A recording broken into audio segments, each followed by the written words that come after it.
sumamente importante en Argentina de muchos años, que maneja todo lo que son las enfermedades oncohematológicas. Está con nosotros tratando de transmitirles a ustedes la experiencia de ellos en este campo, y esto es muy importante porque la experiencia se asocia con una enorme innovación terapéutica. Entonces es muy importante tener de primera mano la opinión y la experiencia de ellos, que es muy grande, cuando en realidad en otros núcleos, en otros lugares, se está empezando a utilizar estas drogas que han cambiado el pronóstico de tratamiento de estas enfermedades. Así que, siguiendo entonces con la charla que tuvimos la semana pasada con el doctor Miguel Pavlovsky, hoy la doctora Carolina Pavlovsky, que este apellido está muy relacionado con Fundaleu, con el instituto, nos va a seguir charlando sobre lo que serían patologías, en este caso la leucemia mieloide crónica. Así que, Carolina, te escuchamos atentamente.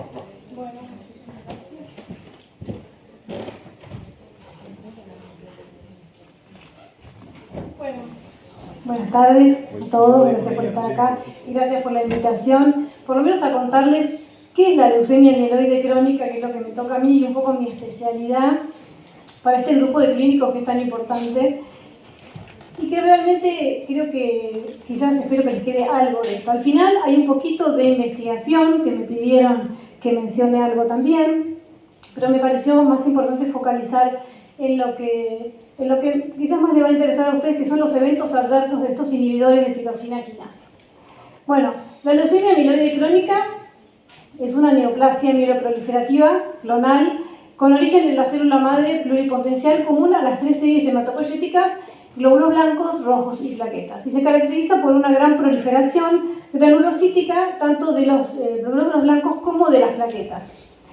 Tiene una incidencia de alrededor de 1.6 casos cada 100.000 habitantes y alrededor del 10% de las leucemias del adulto.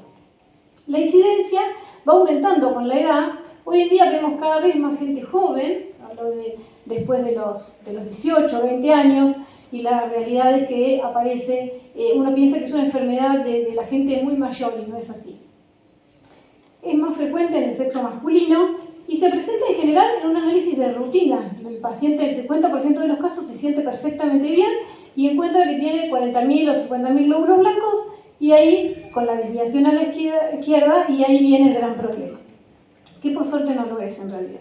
El 85% se diagnostica en fase crónica. Cuando hablamos de fase crónica, ahora vamos a ver que hablamos de una sobrevida igual a la de la población general.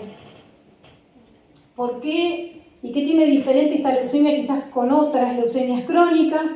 Es que se caracteriza por la presencia de un cromosoma, que es el cromosoma Filadelfia. Este cromosoma fue justamente el target, hoy en día es el target de todos los inhibidores de tirosina quinasa. ¿Por qué? Porque gracias al descubrimiento tenemos algo contra qué combatir, que es el gen BCR-ABL y el cromosoma. Ustedes ven ahí, les marco el cromosoma 9 y el cromosoma 22, y el cromosoma 22, y se produce una ruptura del cromosoma 9 y una ruptura del cromosoma 22. Cada uno de ellos lleva una parte del gen ABL y el 22 gen BCR, y lo que hacen es, se fusionan y forman este cromosoma chiquitito, pero muy potente y proliferativo, que es el gen BCR-ABL dentro del cromosoma Filadelfia. Y es el famoso, no es el grande, sino el chiquito, el que produce el aumento de glóbulos blancos, el aumento de plaquetas, la esplenomegalia y todo lo que vemos al diagnóstico. Es importante tener en cuenta también desde lo clínico, que son ustedes los que primero van a ver, cuando se encuentran con un paciente quizás añoso, con trombocitosis y con desviación a la izquierda, con una leucocitosis, ver qué cantidad de blastos tiene, para poder sacar el zócalo. Por lo menos el zócalo es el indicador pronóstico más antiguo y que usamos y se correlaciona con la sobrevida. Entonces lo que vemos es que,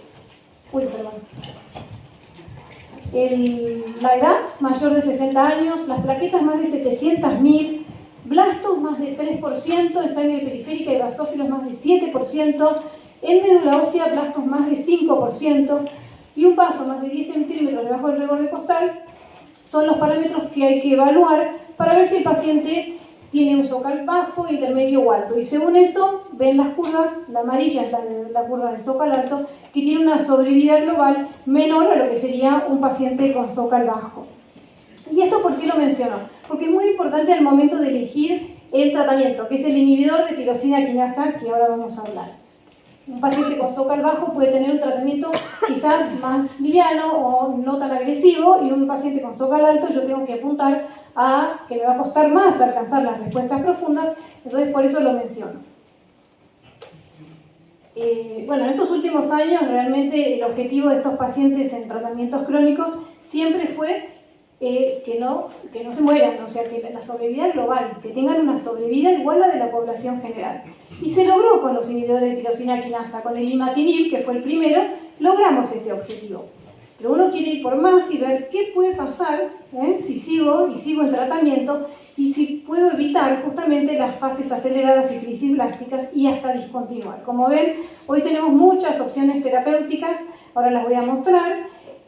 Y quizás, si ustedes leen esto que puse yo recién a la mañana, estaba justo cambiando esta parte, que es hoy la posibilidad de una remisión libre de tratamiento es una realidad y el objetivo de mayor beneficio para los pacientes con LMC. ¿Qué quiere decir esto? Hace años nadie se imaginaba que un paciente con leucemia mieloide crónica iba a poder discontinuar el tratamiento, porque era un tratamiento de por vida, incluso a las mujeres jamás se les decía que íbamos a poder tener un hijo, pero hoy en día, con el avance, con estos inhibidores más potentes, logramos respuestas más profundas y sí logramos justamente llegar a ese punto donde, evaluando al paciente con mucho cuidado, sabemos quién podría ser candidato a discontinuar. Después lo vamos a hablar. Pero todo esto es en los protocolos de investigación y quizás en centros académicos, pero en la realidad de nuestro país también a veces es difícil plantear todo esto porque requiere de estudios muy costosos y muchas veces no llegan a respuestas profundas a los pacientes porque no se les entrega en tiempo y forma el tratamiento. Entonces, bueno, el primario, como dijimos, ya es lograr la sobrevida, el secundario, lograr una respuesta molecular profunda para poder discontinuar. Y las tres herramientas principales son acceso a tratamientos continuos, disponibilidad de este justamente monitoreo molecular que les contaba, que es por ahí difícil de acceder, que es más caro, pero que es lo que hace que justamente que el paciente pueda ser evaluado y no sea solo evaluado con un hemograma, por ejemplo, porque un paciente obviamente que le bajan los blancos, ese es el primer objetivo, pero quedamos ahí y no nos dice nada eso. Un paciente puede estar recayendo y seguir con blancos bajos. Entonces necesitamos estos estudios moleculares y que se adhiera al tratamiento, ya que son tratamientos vía oral. Bueno, todos saben de la evolución, pasado, presente, ¿no? Totalmente diferente. En el pasado los pacientes sin inhibidores de tirosina quinasa, la sobrevida era muchísimo menor, pero les pido que focalicen más que nada en lo que es el presente. Hoy un paciente vive, digamos, si no tiene comorbilidades y no tiene complicaciones, puede tener una vida normal, pero si el paciente se acelera o llega a tener una crisis blástica, que es un porcentaje bajo, ya ahí estamos hablando de otro pronóstico, porque ya estamos hablando de una leucemia aguda. Entonces, ¿cuándo debemos hacer cada estudio y qué es importante? Al diagnóstico seguramente ustedes reciben un hemograma con leucocitosis con la fórmula de a la izquierda. Muchas veces esos hemogramas no tienen plaquetas, porque bueno, a veces no se las hacen. Es fundamental, si ven una leucocitosis, que pedir las plaquetas para ver si también tiene, a veces tienen 1 millón o 2 millones de plaquetas. Y nosotros, ¿qué hacemos con eso? En realidad hay una ecografía para ver si tiene una esplenomegalia. Hacemos la punción de médula ósea, que es lo que primero tenemos que hacer, para detectar a ese cromosoma Filadelfia mediante el estudio citogenético y la biopsia de médula ósea. Si no crece, hacemos otro estudio que se llama FISH, de hibridización in situ, que es para los que, bueno, que seguramente son cromosomas enmascarados o algunas variantes, es un estudio de sangre periférica, pero tenemos que llegar al diagnóstico de alguna manera. Si un citogenético nos da negativo, no nos podemos quedar pensando en que no es una leucemia mieloide crónica. El tercer punto es el estudio que es bastante fácil de hacer en sangre periférica, que es el tercero, el molecular. Hasta ahora nombré el citogenético, el FISH, que es citomolecular, y el tercero, que es el molecular, que es el PCR.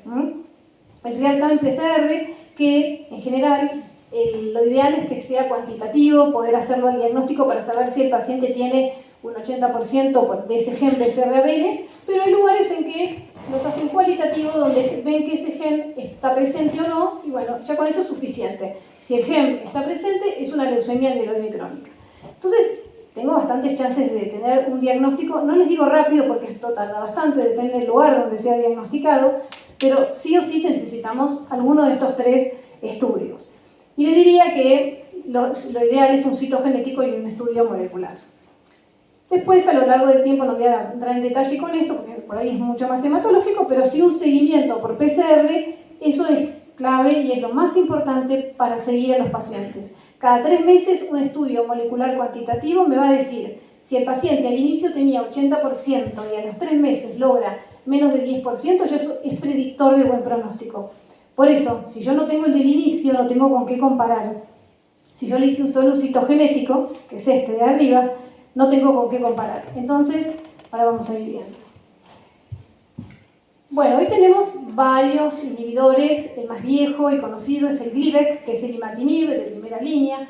También tenemos al nilotinib y dasatinib, que son inhibidores de segunda generación, que los damos también en primera línea o en segunda línea. Y el bosutinib también de segunda generación. Las nuevas toxicidades, que es lo que vamos a focalizar, son muy importantes porque muchas veces nosotros los enviamos al clínico y muchas veces vuelven porque, claro, tienen leucemia, están con un inhibidor de tirosina quinasa y entonces a veces es mejor hacer dieta o, bueno, salir a hacer ejercicio y no ser invasivos con las estatinas o con todo lo que sería el manejo del control de la leucemia. Y bueno, un poco lo que me gustaría, aparte de contarles lo que es la leucemia mieloide crónica, es que se lleven eso, de que cuando los enviamos al clínico es muy importante para nosotros que sean invasivos, que si creen que tienen que bajar los niveles, que hay que bajarlos, que por ahí no es un paciente cualquiera, y ahora vamos a ver por qué no. Bueno, los costos y la disponibilidad y alcanzar respuestas profundas son los desafíos. Esto es lo que salió hace muchos años en la revista Times sobre que habíamos encontrado justamente la cura para el cáncer y esas eran las balas, que eran los comprimidos de Glivec, ¿no? De imatinib, que son estos. Fue muy polémica, pero por otro lado fue como muy importante esta etapa porque eso fue lo que hizo que se empiece a hablar justamente de estos inhibidores de tirosina quinasa en esta leucemia. O sea que ya la leucemia era una leucemia donde ya teníamos muchas más chances de sobrevida que antes, donde ya se pensaba que el paciente en 4 o 5 años podía evolucionar a una fase acelerada. Fue un cambio realmente revolucionario en la leucemia mieloide crónica. Todos los demás, bueno, este es el Glivec, este es el nilotinib, dasatinib, bosutinib y por último el ponatinib, que es el que voy a hablar después, que tiene la mayor cantidad de eventos adversos, que es muy eficaz, pero bueno, hay que tenerle mucho respeto también y saber manejarlo. Entonces, tenemos excelente respuesta, pero hay pacientes resistentes, primarios, secundarios, hay pacientes que cambian por intolerancia, no solamente por resistencia, y justamente estos pacientes tienen que tener un seguimiento muy cercano. Entonces, ¿cómo elegimos el tratamiento? Tenemos que personalizar ese tratamiento cuando tenemos un paciente enfrente. Uno de los primeros puntos es saber qué edad tiene el paciente, la expectativa de vida de ese paciente, las comorbilidades y el perfil de toxicidad del inhibidor, o sea, las comorbilidades del paciente y la toxicidad de ese inhibidor. Entonces, en primera línea podemos elegir hoy imatinib, como tienen acá, es una opción, y la otra opción es inhibidores de segunda generación, que son nilotinib y dasatinib. Cualquiera de las dos opciones es válida según las que le den, por supuesto, la obra social o el hospital. Ustedes ven que generalmente en estos pacientes va a haber una tasa de resistencia, ya sea con inhibidores de primera generación o de segunda, y va a haber un 40% de pacientes que van a necesitar un cambio a 5 años. O sea que es muy raro que empiece con un inhibidor al inicio y a los 10 años siga con el mismo. Un 40% va a cambiar. ¿Qué pasa con los que tienen que cambiar y son resistentes? Bueno, acá tenemos a los inhibidores. Si estaba con imatinib, le voy a ofrecer un inhibidor de segunda generación. Si estaba con un inhibidor de segunda generación, y ahí ya viene un poco más el problema, porque le ofrezco otro de segunda generación, seguramente eso va a ser como un movimiento transversal. ¿Qué quiere decir? Que no va a haber mucho cambio. Los dos son potentes, pero si no funcionó con uno, es raro que funcione con el otro. Antes del ponatinib no teníamos otra cosa, entonces de nilotinib lo pasábamos a dasatinib, de dasatinib a nilotinib. Pero hoy, por suerte, tenemos la opción de tercera línea de ponatinib y de asciminib, que todavía no se aprobó, así que no focalicen tanto en ese nombre, pero se va a aprobar en octubre. Entonces, ¿cuáles son los principales objetivos? Que bajen los blancos, ese es el primero. Generalmente en los primeros 3 meses tenemos que tener una revisión hematológica completa. Segundo punto, hacer una punción de médula y lograr una remisión citogenética completa entre los 3 y 6 meses, que el cromosoma Filadelfia desaparezca. 0%. Si teníamos un 100% al inicio, tener un 0%. Y después, también a los 3 meses, ir viendo cómo la cinética, hoy en día la PCR, el estudio que les decía que es tan importante y tan fácil de hacer desde el punto de vista de sangre periférica, no hay que invadirlo al paciente por incorporarlo con la punción de médula, le sacamos sangre y vemos el del inicio, lo comparamos con el del mes 3, con el del mes 6, con el del mes 9, y ahí vamos viendo la curva y vamos viendo cómo va mejorando su enfermedad.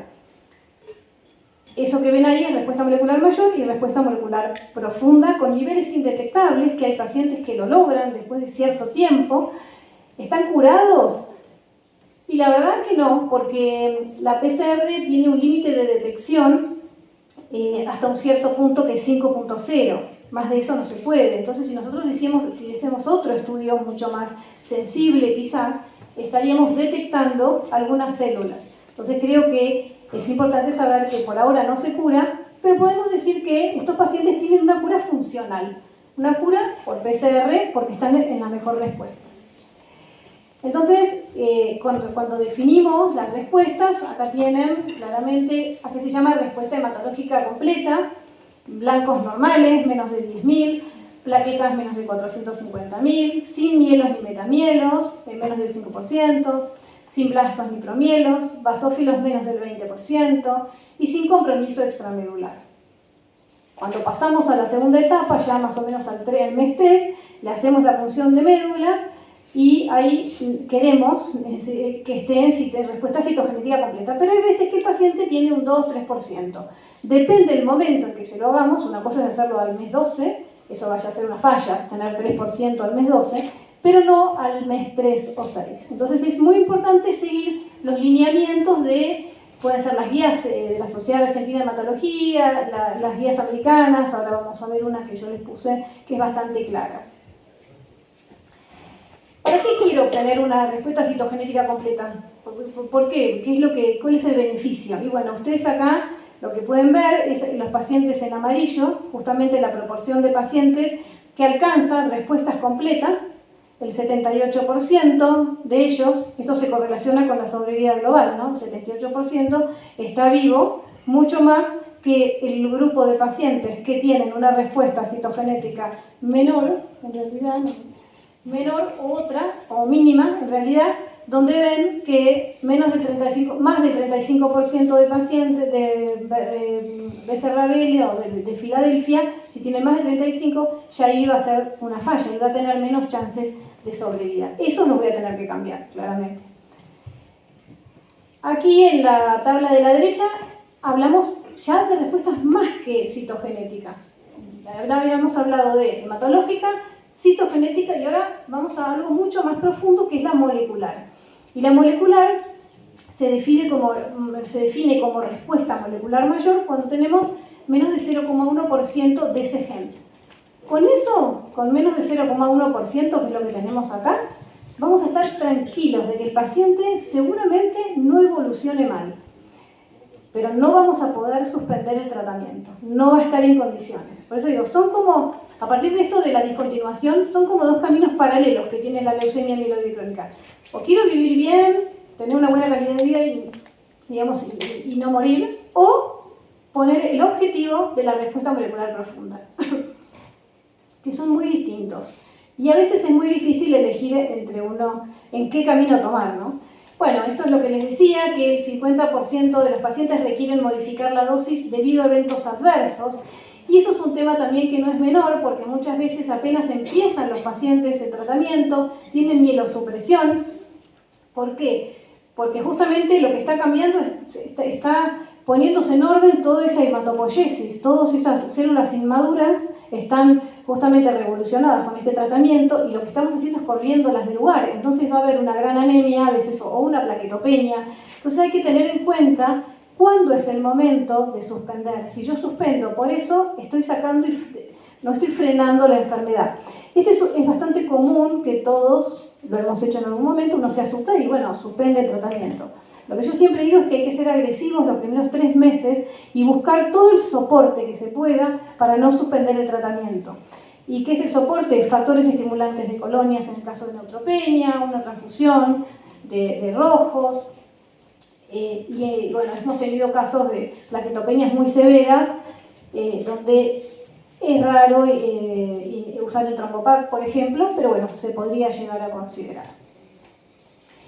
Bueno, y acá ese es un ejemplo de cómo elegiríamos el tratamiento. Por ejemplo, en un paciente mayor a 70 años que tiene comorbilidades significativas y una expectativa de vida menos de 5 años, ¿qué pienso? Y bueno, lo ideal es darle imatinib. Es un medicamento que se va a tolerar bien, quizás va a tener algunos eventos gastrointestinales, pero no va a tener toxicidad cardiovascular, que es la que vamos a hablar más que nada en esta charla, que es la que más importa que quede relacionada a cuáles son los inhibidores que sí la producen. Y también el imatinib va a tener un tratamiento de salvataje. Cualquiera de los otros que le hablé lo voy a poder rescatar.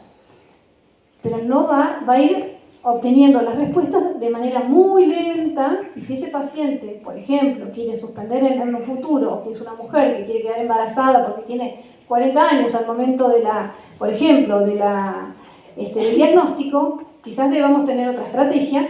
Por ejemplo, un paciente más joven, con una expectativa mayor, buscar eso que les contaba sobre el zócal. ¿Qué zócal tiene? Definir si es un zócal de bajo riesgo o si es un zócal de alto riesgo. Si es un zócal de bajo riesgo, esto que les mencionaba, generalmente, ¿por qué menciono esto de bajo riesgo? Porque las obras sociales en general, por las guías nuestras de la Sociedad de Hematología, ahora las cambiamos, pero habíamos puesto, porque habíamos seguido las guías internacionales, que un zócal bajo tenía buena respuesta, según los estudios clínicos, la respuesta era muy buena, igual con imatinib. Sí, la respuesta era buena, tardaba muchísimo en alcanzar respuestas profundas, y quizás no era esto que están viendo ahí, para una paciente joven, para una paciente que busca un embarazo. Entonces, bueno, ahora cambiamos un poquito esto y sí hicimos como excepciones. Pacientes de zócal bajo con alguna que otra razón sólida para ser indicado un inhibidor de segunda generación, está recomendado. Si tiene riesgo de zócal intermedio o alto, el inhibidor de segunda generación va a ser la opción porque va a poder justamente con ese inhibidor van a poder obtener respuestas más profundas. Bueno, es un poco lo que les dije, respuestas más profundas y sobre todo profundas y sostenidas. Y eso va a hacer que el día de mañana podamos discontinuar el tratamiento. ¿Vamos a tener más eventos? Sí. ¿Y qué pasa si ese paciente quizás, bueno, más de 70, dice acá, y si tiene 65 y tiene un montón de comorbilidades o tiene 60? Por eso el tratamiento tiene que ser muy personalizado, ya que más del 50% de los pacientes con LMC tienen más de una comorbilidad y sobre todo esto, bueno, tienen enfermedades preexistentes como la hipertensión arterial, enfermedades cardiovasculares, la diabetes, neurológicas, insuficiencia renal y todos esos son comorbilidades, pero por otro lado ahora van a ver que están relacionados también con eventos adversos de estos inhibidores, como ven acá. Entonces acá paramos. Por ahí,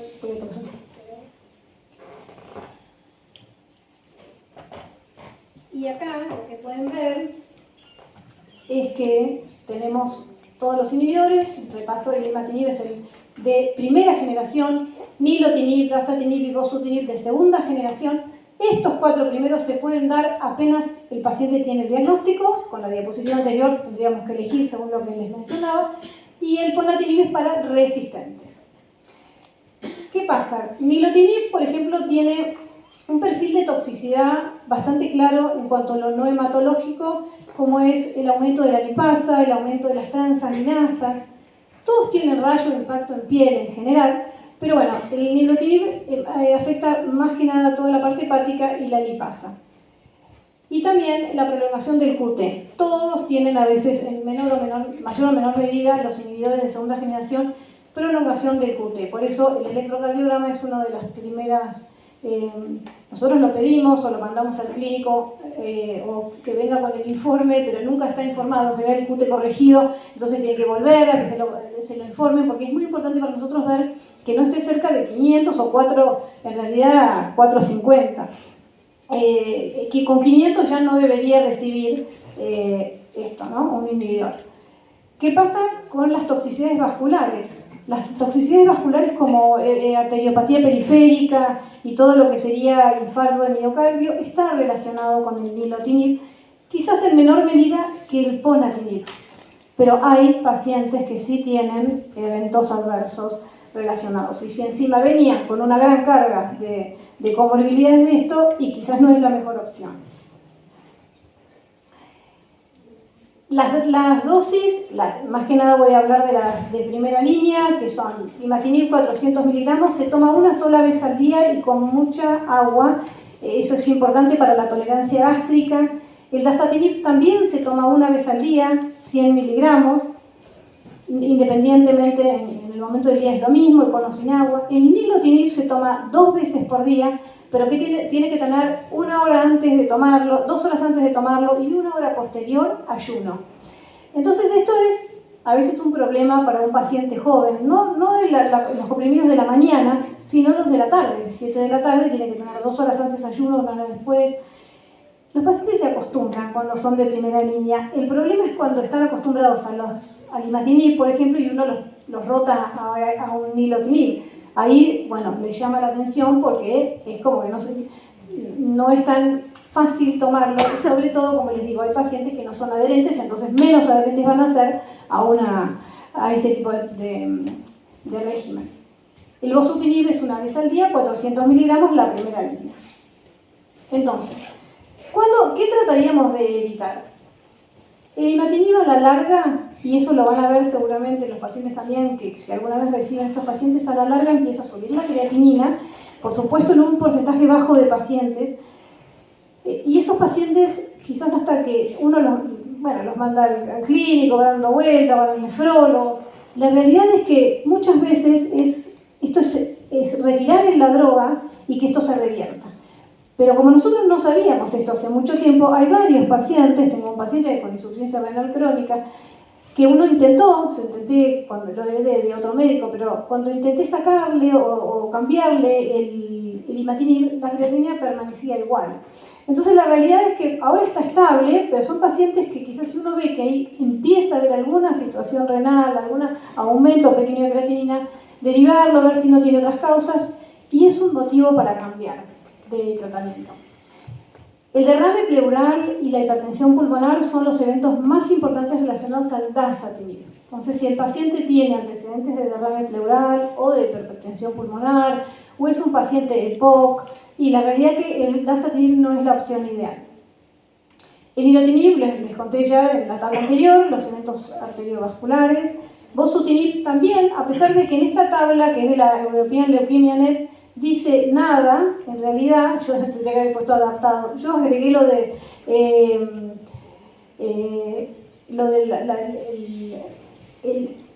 ¿cómo se dice? La relación con el riñón, porque la realidad es que hemos visto muchos pacientes con bosutinib con aumento de la creatinina.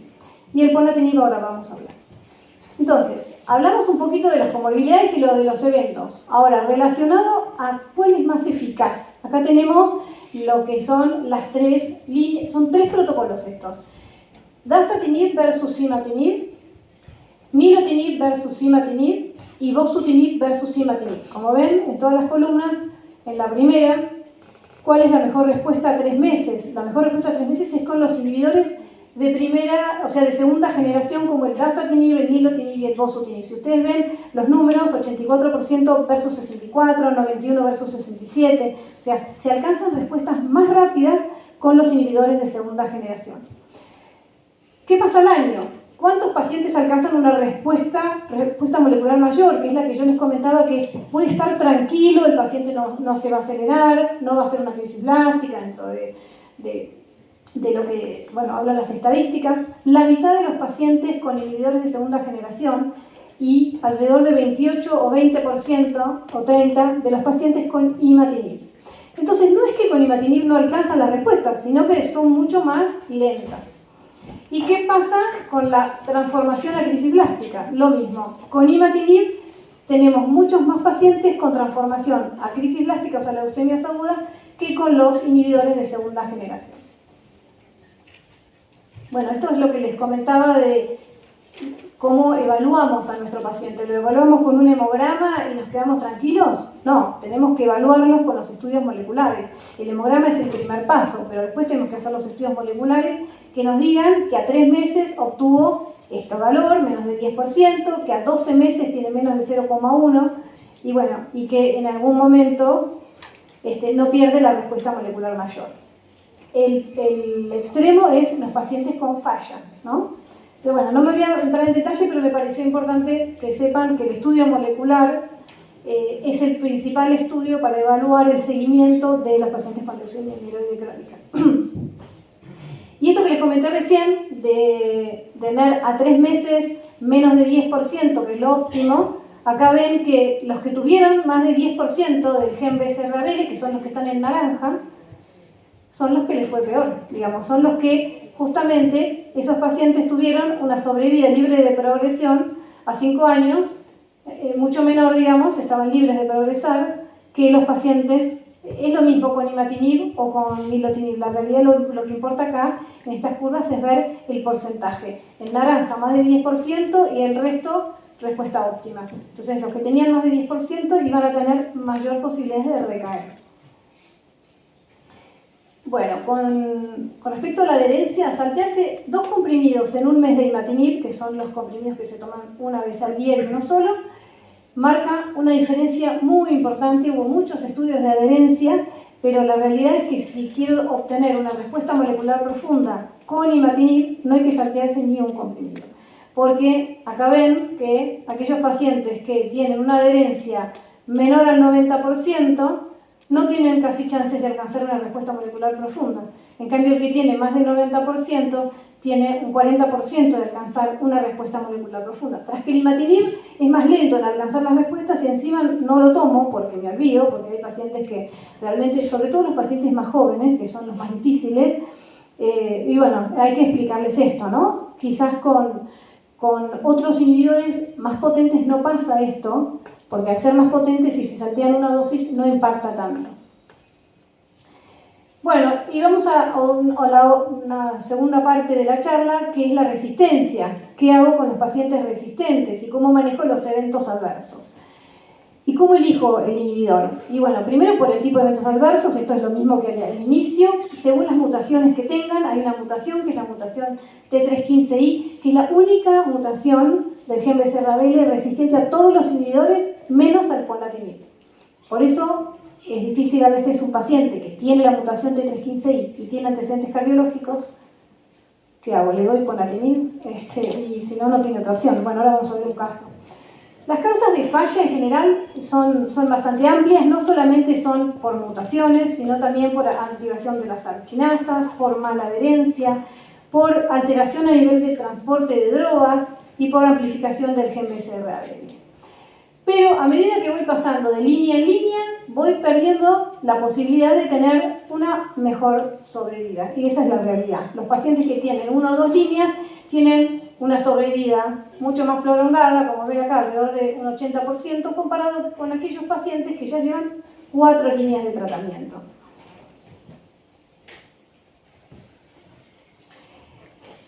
Bueno, nosotros hablamos de la primera línea, del imatinib o de los inhibidores de segunda. Si le dimos imatinib y ahora queremos pasar a una porque fue resistente, supongamos, o que fue más que nada resistente, ¿qué hago? ¿Cuál le doy de los 3? En realidad cualquiera de los 3, porque los 3 inhibidores, estos que les comentaba, nilotinib, DASA o BOSU, los 3 producen respuestas citogenéticas de alrededor del 50%, entre 40 y 50. O sea que ya no van a tener respuestas altas. Un paciente que falla al imatinib y lo quiero rescatar, va a tener la mitad de chances de alcanzar una respuesta molecular, citogenética completa. ¿Y cuáles son esto, bueno, lo mencioné hace un ratito, pero les cuento más que nada el perfil de algunos de los inhibidores.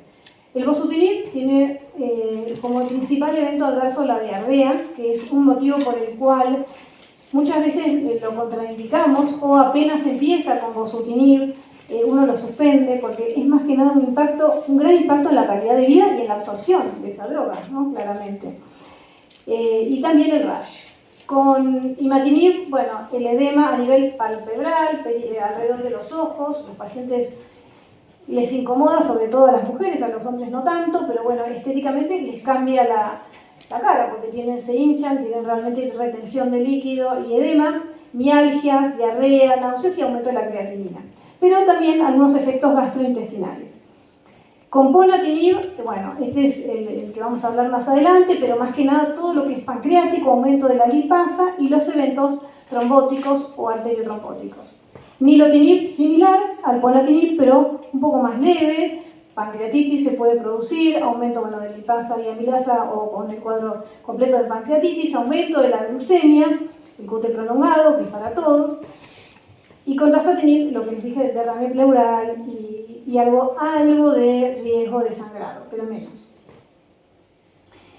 Bueno, con respecto al derrame pleural, en general la incidencia luego de 5 años es de 28% del derrame pleural con dasatinib. O sea que seguimos viendo derrame pleural después de 5 años. Por eso ahora yo no traje esta diapositiva porque no está aprobado todavía, pero estamos hablando mucho, se está hablando a nivel internacional de la disminución de la dosis.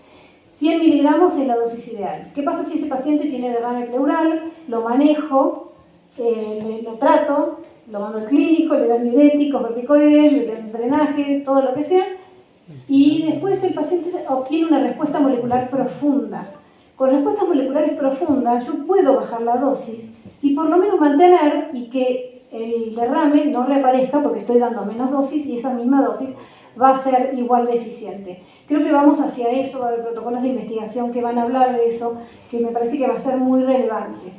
Y con el nilotinib, bueno, la arteriopatía vascular periférica, que se da alrededor de entre 1.5 y 15%, y más que nada en los pacientes que ya tenían antecedentes cardiovasculares. Bueno, con respecto entonces a la toxicidad cardiovascular, sabemos que estos inhibidores de tirosina quinasa revolucionaron el tratamiento de la ALMC, los pacientes van a tener mejor sobrevida. Sin embargo, la cardiotoxicidad de estos agentes sigue siendo un tema controversial, cómo los manejamos y que el hematólogo se dé cuenta que esto existe para mandarlo al clínico y que el clínico pueda, o el cardiooncólogo, pueda tomar una decisión. Los inhibidores estos tienen una afinidad muy alta por el bolsillo de unión del ATP, del inhibidor de tirosina quinasa, y actúan inhibiendo la transferencia del grupo fosfato.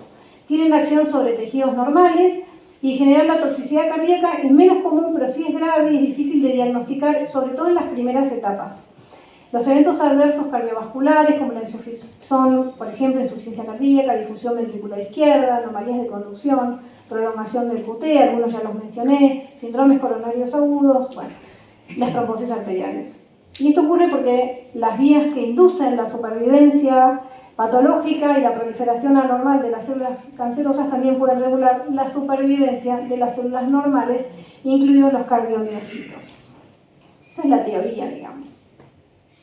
Acá lo que vemos es, el NextMD es un protocolo que lo que ven es la curva con nilotinib en azul y gris y la curva con naranja con imatinib. Y miren cómo los eventos adversos cardiovasculares van aumentando con el tiempo a medida que yo le doy la droga y después de muchísimos años, alrededor de un 30% de pacientes entre 25 y 30 tienen estos eventos cardiovasculares con nilotinib. El paciente puede estar perfecto de su leucemia y con una gran eficacia, pero si el evento adverso realmente va a ser tan importante como para producir una isquemia miocárdica o lo que sea relacionado a lo cardiológico, tengo que tomar alguna medida y una de ellas es la disminución de la dosis. Bueno, y por último, con respecto a... Vamos bien. Antes de pasar a algunas finales de investigación, les quiero hablar de este protocolo que es el estudio OPTIC, que el estudio OPTIC fue para adultos que habían sido resistentes a todas las otras líneas que les mencioné y que incluso tenían la mutación T315I. Y los pacientes se randomizaban a 3 dosis, 45 miligramos, 30 miligramos y 15 miligramos. ¿Por qué fue esto? Este estudio se llamó optimización de dosis. Porque previo a este estudio tuvimos el estudio PACE. El estudio PACE empezó con 45 miligramos. Ese estudio mostró que 30% de los pacientes que tenían la dosis de 45 miligramos presentaban eventos arteriales oclusivos. No habían excluido a los pacientes que tenían eventos oclusivos previamente. Era nuevo esto. Esto se cerró justamente el protocolo, se analizaron todos los casos y cuando se diseñó el estudio OPTIC, se diseñó justamente para tener la optimización de dosis y tener la posibilidad de saber si dosis más bajas eran igual de eficaces, y también para obtener esto. Cuando alcanzaban el menos del 1% del BCR-ABL, que es el punto del estudio molecular, le bajaban la dosis. Como ven, de 45 miligramos a 15, cuando lo obtuvieron, 93 pacientes bajaron la dosis, de 30 a 15 miligramos. Esto era digamos, lo había decidido el protocolo justamente por los antecedentes del PACE, y a 15 miligramos. ¿Y qué pasó? Hubo un 60% de excelentes respuestas con 45 miligramos, que es la gráfica de barras en azul, el medio 39% con 30 miligramos y 39% con 15 miligramos. Y los eventos adversos fueron, creo que lo muestro en la siguiente, sí, bueno, fueron mucho menores que el estudio PACE. Acá ven que con 45 miligramos, que disminuyeron a 15, apenas alcanzaron el menos del 1%, alrededor de un 10% de pacientes presentaron eventos oclusivos, comparado con 5% y 3% con las dosis menores. Pero, quiero comentar esto, que el volatinib es de tercera generación y tiene actividad sobre múltiples quinasas, por eso tiene tantos eventos adversos, ¿no? Sobre el BCR-ABL, que es el gen del LMC, sobre el factor derivado de plaquetas, sobre el receptor del factor de crecimiento endotelial, y es el único contra la mutación T315I. Entonces es muy importante esto, porque hoy tenemos muchas copias de esta medicación, pero bueno, cualquiera va a ser eficiente contra esta mutación. Y los eventos cardiovasculares con ponatinib se vieron que alrededor de un 10% de los pacientes tenían cardiopatía isquémica, un 7% cerebrovascular, 7% isquemia arterial periférica. Ustedes deben estar pensando, entonces, ¿para qué se lo dan? Porque los pacientes en vez de, van a terminar realmente con peor de lo que estaban. Pero bueno, ahora vamos a ver un caso clínico que yo les traje de un paciente que fue real, un paciente nuestro de 67 años, que previo al ponatinib tenía un ECOG de 0 con una función renal normal, BNP el resultado fue normal, ecocardio normal y electro normal. ¿Tenía factores de riesgo? Sí. Hace 20 años que era hipertenso, con amlodipina y carvedilol, dislipémico hace 3 años y extabaquista. Y esto, que seguramente ustedes lo usan, nosotros aprendimos a usarlo en el protocolo OPTIC, la realidad es que nosotros lo derivamos al clínico y al cardiólogo, por supuesto, pero me metí con la flecha. Pero este paciente tenía más de 60 años, más de 65 años, era fumador, tenía colesterol elevado, dislipémico. Entonces, ¿dónde estaba? Aquí estaba. Era un paciente que ya tenía un riesgo cardiovascular a 10 años altísimo, del 15, más del 15%. ¿Y qué pasó con este paciente? No tenía otra opción este paciente de tratamiento. Inició ponatinib, pero a una dosis un poco más baja, de 30 miligramos. Siempre con control de la presión. En algún momento de la evolución, él refirió epigastralgia, dispepsia. Bueno, se lo trató, se lo mandó al clínico. ¿Y qué pasó? Nosotros tratamos de corregir todos los factores de riesgo, como la glucemia, el colesterol, el colesterol LDL. Estos son los valores que el paciente tenía y la acción que nosotros tomamos. En algún momento tuvo ese dolor retroesternal, que era la epigastralgia. Nosotros pensamos que en realidad estuvimos en ese momento seguros que era eso. Suspende el ponatinib, había aumentado la lipasa. y mejora el colesterol, mejora la glucemia, pero seguramente, lo que nosotros pensamos después que era tarde eso, porque ¿qué pasó? Tuvo un evento coronario.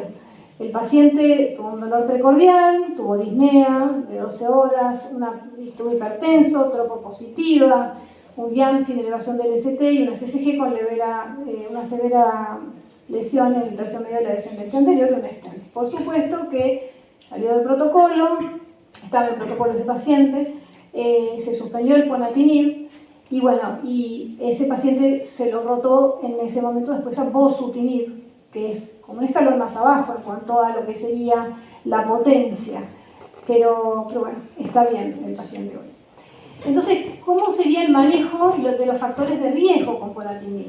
Y bueno, como les decía, ser agresivos, no tenerle miedo a darle al paciente losartán, enalapril, hacer la consulta con los clínicos, darle un segundo antihipertensivo. Nosotros, y eso también lo aprendimos en los protocolos de investigación, que una cosa es, bueno, tenemos una TA normal y otra cosa es levemente aumentada. Para ponatinib levemente aumentada no existe, tenemos que tener la TA bien baja, o sea, menos de, 12,8, o sea, la TA tiene que ser una TA que no tengamos riesgo de que el paciente pueda tener con las otras comorbilidades que tenía un aumento, como le pasó a varios pacientes que tenían picos de TA. Entonces tenemos que no tenerle miedo a ese segundo antihipertensivo, estatinas, fibratos, metformina. Todo eso nosotros, como les digo, lo fuimos aprendiendo, pero ojalá que les quede este mensaje más que nada para cuando reciban un paciente con LMC, se puedan comunicar con el clínico, con el hematólogo y ver, porque muchas veces se les indica, por ejemplo, esomeprazol o cualquier inhibidor de la bomba de protones, es un inhibidor también y disminuye la absorción del inhibidor. Entonces muchas veces vienen del clínico con esa indicación. Y cuando está en un protocolo es muy difícil también poder hablar. En un protocolo a veces hasta está prohibido. Cuando el paciente está en la consulta, en nuestro consultorio, digamos, de obra social, o consultorio del hospital, o lo que sea, nosotros decidimos. Pero cuando está en un protocolo, esa droga está prohibida. Y si la tomó, es un desvío muy importante y hasta podemos tener una inspección por eso. Entonces, cuando en general trabajamos con clínicos o con cardiólogos que sí estén al tanto, o por lo menos les mandamos las drogas que pueden estar aprobadas. Y bueno, una opción para este paciente, pobre que en un futuro se le podrá ofrecer, es el asciminib, que es la droga que se va a aprobar ahora en octubre, que tiene muy buen perfil de toxicidad. El asciminib, el estudio Assemble se comparó a asciminib versus bosutinib, que es la droga que les comentaba que lo está recibiendo el paciente ahora, y era para pacientes resistentes. Y se demostró que el asciminib es muy superior al bosutinib en cuanto a las respuestas moleculares, siempre estamos hablando del 1% para que se les quede así algún patrón, un objetivo. 45% de los pacientes alcanzaban a 36 semanas la respuesta menos de 1% comparado con 19% con bosutinib. Y el perfil de toxicidad es muy bueno, no hay eventos cardiovasculares, hasta ahora por lo menos no hubo reportes y tiene varios años ya de 4 o 5 años por lo menos de pacientes y protocolos de investigación. Fatiga, artralgias y sí tiene toxicidad hematológica. Toxicidad hematológica hay plaquetopenia, anemia, pero bueno, eso lo dejamos para los hematólogos. Y bueno, para que se lleven un poco, el desafío hoy no solo es la selección del inhibidor adaptado a cada paciente, sino el monitoreo de la respuesta y el manejo de los eventos adversos para optimizar la calidad de vida.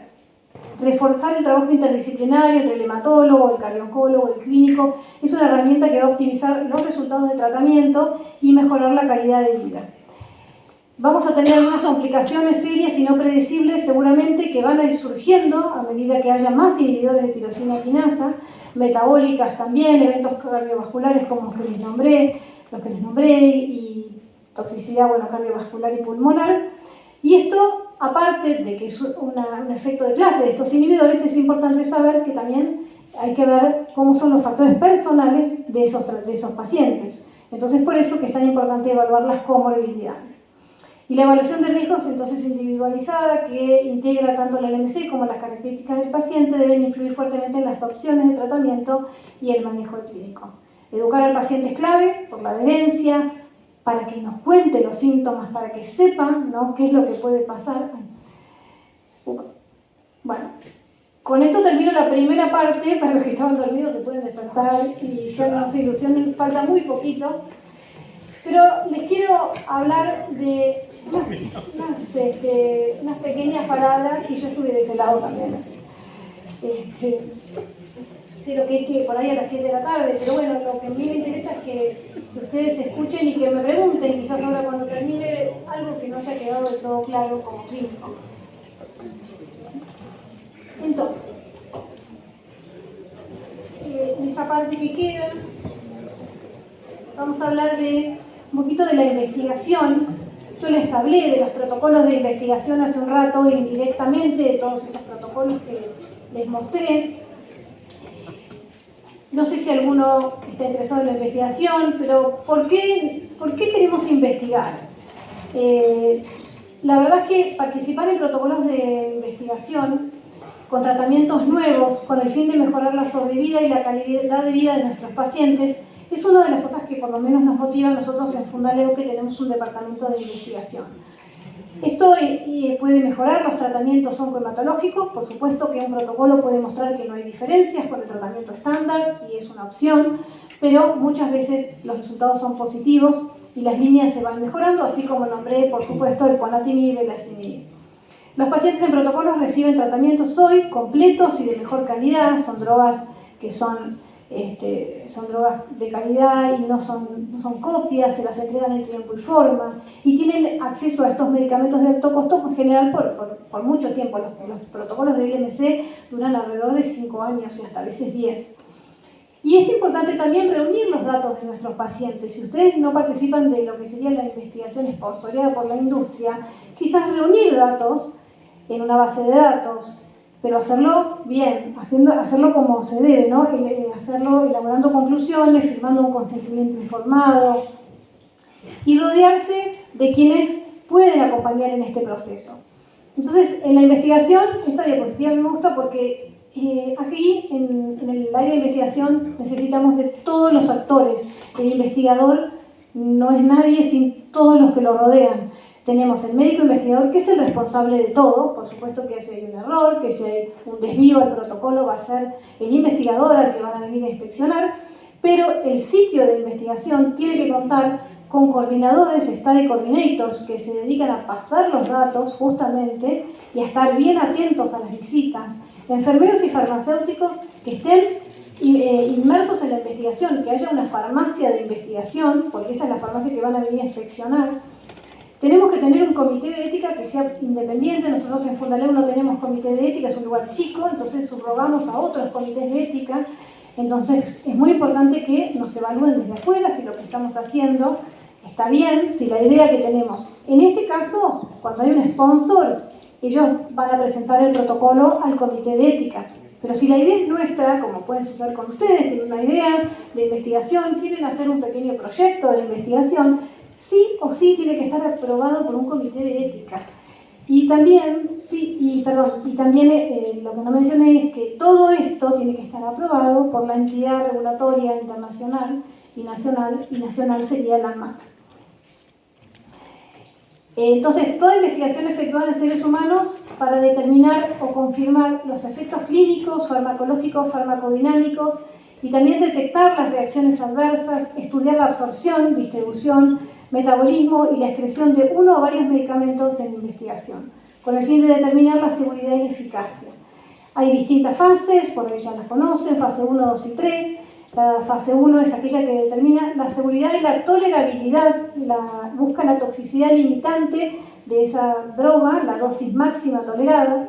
En la fase 2, en Fundaleo en general hacemos a partir de fase 2, no hacemos fase 1, se trata de obtener los primeros datos de eficacia y seguridad del fármaco nuevo para ser presentado en la fase 3, donde en general en la fase 3 se va a encontrar un beneficio clínico y se va a comparar y van a hacer estudios randomizados justamente para comparar con el mejor tratamiento de control. Es el tratamiento estándar versus el tratamiento de investigación. Y esto se los traje más que nada para que en cualquier investigación que hagan busquen datos, que parezca que es algo irrelevante. la verdad que existe una ley de protección de datos personales donde cada paciente es dueño de sus datos. Y si yo no le hago firmar un consentimiento simplemente de datos, no estoy haciendo las cosas bien, no sería ético. Eso generalmente no se cumple, por eso nosotros tratamos de educar en que en cada institución haya como un consentimiento estándar. Cuando el paciente se interna, yo doy mis datos para investigación, los cedo, y ya con eso, que puede estar incluso dentro de los otros consentimientos que se firman al ingresar, ya con eso el paciente estaría dando sus datos, porque muchas veces hacemos trabajos de investigación sin que los pacientes sepan que estamos utilizando sus datos. Eso es para los de datos. Ahora, cuando hablamos de consentimientos informados de estudios realmente de la industria con medicación, es muy importante la firma del consentimiento, y la firma del consentimiento se tiene que hacer para que sea de manera ética y creíble todos al mismo tiempo. Eso de yo te doy el consentimiento, me lo llevo, lo firmo en mi casa y vos después lo firmás en el consultorio, y cuando no, eso está mal, porque no es creíble. Porque el momento de la firma del consentimiento es uno de los momentos más importantes para cuando uno viene a ser inspeccionado, porque te preguntan cómo fue el momento en que se le explicó al paciente el protocolo, cuánta gente había para firmar, y no tiene que haber ningún error y tiene que ser al mismo momento. Entonces esto lo aclaro, que es algo como obvio, pero no tanto, y que nunca firmen un consentimiento que no sea en presencia del paciente. Y esto que les comentaba antes del ponatinib y del paciente que por ahí tiene una intolerancia gástrica o tiene alguna alteración por lo cual recibe, por ejemplo, el someprazol, y yo tengo que decir, y tengo que, digamos, el paciente muchas veces en la consulta viene y me dice, fui al clínico y no me sentía bien, tengo algo de acidez, pirosis o lo que sea, y me dio someprazol o omeprazol. Digo, pero no me consultó, porque la realidad es que no es que nos tienen que consultar si lo tienen que recibir. Lo que queremos saber como investigadores es si eso es compatible. Entonces, ¿por qué? Porque muchas veces ese evento que tienen está relacionado a la droga que están tomando, o por ahí no está relacionado. Entonces, algo tan sencillo como quién se hace cargo del omeprazol, por ejemplo, si está relacionado a la droga en estudio, se va a hacer cargo del protocolo, y si no, lo va a tener que comprar el paciente. Pero no solamente eso, sino también ver cuáles son las drogas que interaccionan, ¿no? O sea, si reciben alguna vez un paciente protocolo, seguramente se van a acordar de esta charla. Bueno, los reportes de los eventos que nosotros hacemos, cuándo empezó el evento, cuándo terminó, si está relacionado o no, y el grado, si es grado 1, 2, 3, 4. Y la medicación concomitante, que ya hablé bastante de eso, para que tengan en cuenta. Bueno, y para terminar, este fue el famoso estudio IRIS, porque gracias a este estudio que comparó imatinib con interferón y IRAC, que eran subcutáneos, en el año 1998, y fue randomizado, donde era la primera vez que un paciente con leucemia amiloide crónica tomaba una droga bioral, y en ese momento el crossover fue tan grande porque la eficacia del imatinib resultó ser altísima, del 80%, que todos los de la rama de interferón se pasaron a imatinib. Este es el estudio ejemplo cuando uno quiere ofrecerle a un paciente un protocolo de investigación, porque los pacientes realmente entienden que la ciencia avanza gracias a que, y bueno, existe la investigación y que hay pacientes que pueden participar y beneficiarse o no a veces de estos protocolos. Y para terminar, el protocolo de discontinuación, que es el que más me gusta a mí, porque es el que también estoy involucrada. ¿Qué quiere decir? Alcanzar una respuesta muy, muy profunda con leucemia amiloide crónica, hoy podría estar relacionado a una discontinuación futura. O sea, ¿me puedo curar? Si el paciente pregunta, y bueno, cura funcional, sí. Tengo que cumplir ciertos criterios, como tener 4 o 5 años en tratamiento, una respuesta molecular profunda por lo menos de 2 años, un transcripto al inicio, eso no lo dije, pero un transcripto típico al inicio, por ahí no es tan importante para ahora, pero que incluya la isoforma P210, porque si no yo le voy a hacer estudios moleculares todos los meses. Cuando yo suspendo el tratamiento tengo que hacer un PCR, ese PCR que yo les contaba que se hacía cada 3 meses, hacerlo todos los meses durante los primeros 6 meses, luego cada 2 meses y luego cada 3. Entonces, los pacientes tienen que estar muy monitoreados. Entonces, gracias al estudio francés, que es este que mostré anteriormente, que bueno, desde el año 2017 ellos están trabajando en eso, nosotros copiamos un poco esa idea en Fundaleu y ya tenemos 81 pacientes discontinuados, pacientes que nunca pensaban que iban a poder discontinuar, pero con un seguimiento muy, muy cercano. La verdad que no lo estamos haciendo en el mundo real, sino bajo un protocolo de investigación, y ese dato es viejo. Tenemos hoy 63% de pacientes que continúan libres de tratamiento. La mediana es un poco más alta que la de otros estudios, pero bueno, seguramente nos faltan más pacientes. Bueno, con esto termino, que es la diapositiva de todos los protocolos que están abiertos en Fundaleu. Por si ustedes conocen hematólogos o tienen alguna vez un paciente o un conocido, o lo que me escriben, cualquier cosa, pero tenemos estudios abiertos para linfoma no Hodgkin recaído, mieloma múltiple recaído, leucemia mieloide crónica en primera línea, que comparan nilotinib con asciminib, y linfoma folicular recaído. Bueno, termino con esto. Para investigar, la verdad, es preciso dudar en cuanto sea posible de todas las cosas. Lo dijo Descartes. Muchas gracias.